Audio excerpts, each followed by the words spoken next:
除了男生、女生之外，还有跨性别的直男跟同志，男跨女，女跨男。请问一下，你拍片的时候几%是在演戏？100% enjoy 在其中。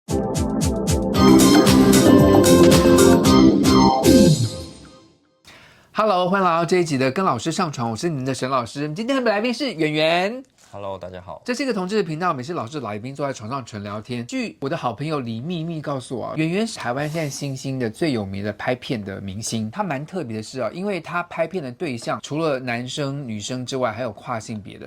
然后男生还包括直男跟同志，然后女生跨性别包括男跨女、女跨男。所以他自认为他是一个泛性恋者。算了，我觉得我是泛性恋者。你什么时候发现自己有泛性恋的特质？前年吧。怎么发现的啊？就是开始尝试跟女生发生关系，然后还有跟女跨男发生过关系。OK， 对，所以这跟你其实拍片的经历有一些关联，对不对？因为你拍片的来源就是这些来宾有不同的性倾向。对，你之前拍片的开始的时候契机是什么？就觉得好玩啊，就是觉得蛮想把自己拍的影片，然后 po 到 Twitter 上面给人家看这样。而且你放的片子都只有下半身的，你有放对，所以这样子，我觉得他粉丝还认得出他，你们是厉害。你后来从2024年最近才开始拍一些就是正常进入比较大的拍片计划的这些片子，对不对？没错，因为之前蛮多拍片的明星在我的节目上都说他们拍片的时候都在演戏，他90%都在演戏。请问一下，你拍片的时候几%是在演戏？我觉得我算是100% enjoy 在其中，就没有演戏的成分在。所以无论对方男的女什么都，你觉得完全都是一样的享受过程。没错没错。再来造就他一个泛性恋可贵的地方啊，一些跨性别的人，我们对这个可能比较好奇跟陌生，好不好？请问一下，你有怎么样特别的跨性别的朋友啊？我有跨 gay 的朋友跟跨双的朋友。跨 gay 的意思，跨 gay 是什么意思？跨 gay 的意思就是他是女跨男，但他喜欢的对象是男同志。所以你有跟他拍过片子？有跟他录了一些。他也喜欢女生吗？他不喜欢女生。他不喜欢女生，他只喜欢男同志。对，所以他本来是女生，然后经过了荷尔蒙治疗，然后他现在外表看起来是个男的。没错，然后上半身完全就是个男的，他也动过了胸部切除手术，可下半身还维持他女生的样子。对，他只喜欢 gay， 可有 gay 会喜欢他吗？我之前有讲过，说我蛮好奇跟这样有雄性气质的人，所以我不太在乎他的下半身是什么。那可以介绍他给老师吗？另外一个跨他是跨双。跨双。对，然后因为他现在有一个女朋友，所以他本来也是女的。对，他本来也是女的，所以刚刚也是经过一样的手术，然后现在是个男的样子。对。然后他有个女朋友，跨双，所以他也喜欢男生。对，所以这个男生无论是直男或者同志，只要是男的他都可以。但我觉得跨比较偏讨厌直男。为什么？因为他们比较喜欢男同志吧，我也不晓得。所以这个女的她本来就是个身体是女性，但是她就是有比较男性化，所以她决定要跨性别，并且现在是男的了。那她喜欢的对象当然不会是纯直男，因为她就喜欢比较阴柔的，所以她可能会喜欢女的跟同志比较阴柔的同志，是这样子吗？也不能说他们只喜欢阴柔的男同志，因为他们比较不喜欢就是纯直男，因为他们觉得纯直男比较粗鲁，然后男同志就是比较细心，所以他们就相处起来的相对的舒服。所以不光是说他的性倾向啦，还是说他的平常的表现啊、行为等等的。这样我可能比较了解一点。你会喜欢上这些女跨男的这些跨性别的朋友们啊？你觉得他们是什么特别的地方让你特别喜欢他们吗？相处吧，我觉得跟他们相处起来蛮 nice 的，然后也不会就是跟可能纯直男或直女会有点小尴尬。因为之前我访问过一些跨性别的朋友啊，他们是说喜欢他们的人是因为他们很特别，因为他们不是男的也不是女的，他们就是跨性别。那虽然这些跨性别现在变成男生的，你是不是认为他们说好像外表很阳刚，可是他们的身体很特别，也会吸引到你？一开始就蛮好奇的，但是就深入了解之后，就觉得他们其实跟一般人没有不同，这样。他们跟一般人很不同啊，就是没有不同，就是他们就外表看起来就是跟男生没什么两样，对，就跟男同志一样，所以我就不 care 说他们的。可是问题是因为你跟这些人都有亲密关系嘛，对不对？有，所以你真的会发现他们身体不同的特质啊。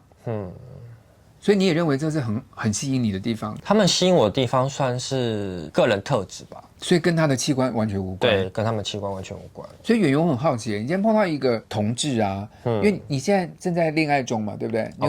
你有个男朋友，有。所以你现在你的男朋友如果跟一个跨性别，就是女跨男的这样的朋友这样相比，因为外表上看起来差不多，可是你会选择一个同志当男朋友，你会选择一个这样跨性别的人当男朋友吗？看感觉，因为如果感觉对了，不管他是男同志，或者是跨性别，或者是他是直男直女，我都可以。OK，所以这样听起来，圆圆真的观念蛮开放，真的是个标准的泛性恋的人。那我想观众可能会好奇啦，就说像你跟他们在拍片的时候啊，你跟同志如果拍片的话，你是当上面的还是下面的？我通常是当下面。那如果你跟跨性别的，从女跨男的这些人拍片的话，你就必须是个对，就是上面的吧？对，没错。我说实话，沈老师对这个泛性恋的人真的认识的不多，然后我对跨性别的人认识的也不多，特别是女跨男的人，我一直想找一个来宾来访问，一直访问不到。你可以帮沈老师引荐任何这样跨性别的朋友吗？特别是女跨男的。我要先问他们的意愿。好，麻烦帮沈老师问一下，我相信我的来宾也会很好奇，想要问他们一些问题。沈老师现在头脑中啊，对跨性别人就充满了好奇跟不解。因为你在真正跟他们交往之前，你幻想的跨性别跟你现在真正认识他们，你觉得有差距吗？在认识跨性别之前，会先 Google 一下，就何谓跨性别，所以就在跟他们相处之前，我都对他们就有一定的了解。所以当他们问我说：“哎，那你知道什么是跨性别吗？”我通常就会跟他们讲说：“其实我都大概知道了。”所以跟他们真的见面之后，就不会有那种违和感。没错，圆圆刚刚我现在刚刚圆圆赏我一巴掌，就是我也会 Google， 我也知道就是书上说了什么东西，可是就跟真人真的见面之后，还是会有蛮多问号跟不解，跟他们每一个人其实有蛮独特的经历。其实也不用到很问号，因为他们也是人啊，但他们只是身体构造不一样而已。OK， 我想真的，我们可能真的要去认识他们，我们才真的了解其中的奥妙之处了，对不对？特别是你比较更深入跟更进一步了解他们，我们可能还没有那样的机会就是了。不过老师这边先说一下，就是各位不要在下面留言说什么圆圆明明就是个 gay 啊，干嘛说他是泛性恋，不要装啊或干嘛的。我想性倾向是流动的，就今天我们在录影的当下，我们要尊重他对他自己性倾向的认同。你是一个泛性恋的，对不对？所以大家不要就留言一直说他干嘛干嘛，我觉得这样子很不尊重别人，跟我们要尊敬每一个人的性倾向的选择。我觉得大家都有各自的选择啦，我觉得第一步是要尊敬他们的选择，然后去了解他们。你不了解他们的话，会做非常多误解的解释，然后反而失去认识这个人真正的含义。希望各位喜欢今天录影的内容哦。如果喜欢的话，不要忘记帮老师订阅、按赞、分享。每个礼拜有直播，我会回答你们所有问题，按小铃铛鼓励老师一下。现在老师要跟圆圆玩个游戏了。刻在你心底的名字。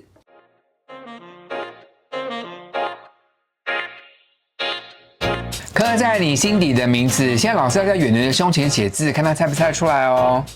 圆圆，你看那边哦，不要看我哦，哈。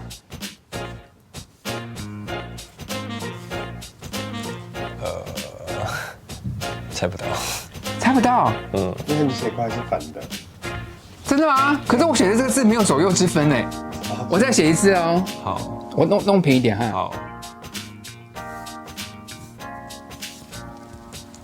中。哎，猜对了，还不错，还不错。好，再写另外一字哦。好。F。我写的是中文哎。哦。刚这是像 F 吗？再写一次哦。上。哎，对对对，他很厉害哦。好，最后再写一个字喽。好。日。哎，好厉害哦，圆圆。同志朋友们都爱自己一点，不是同志朋友们都爱同志一点。我相信世界会更好。谢谢观赏，拜拜。你是不是拍片有名到，就是在路上都有路人会认出你？就会在哪里呀？就有在台中，然后台南。哎，我的粉丝在路上碰到我的时候，也叫不出沈老师耶，他都说你有拍 YouTube， 所以这才造就他这个跨性别厉害的地方啊。我们就请他举几个例子。他不是跨，想错了。你刚刚提到这个朋友啊，他说你不喜欢啊，就你刚刚提到这个朋友，他说他不喜可能。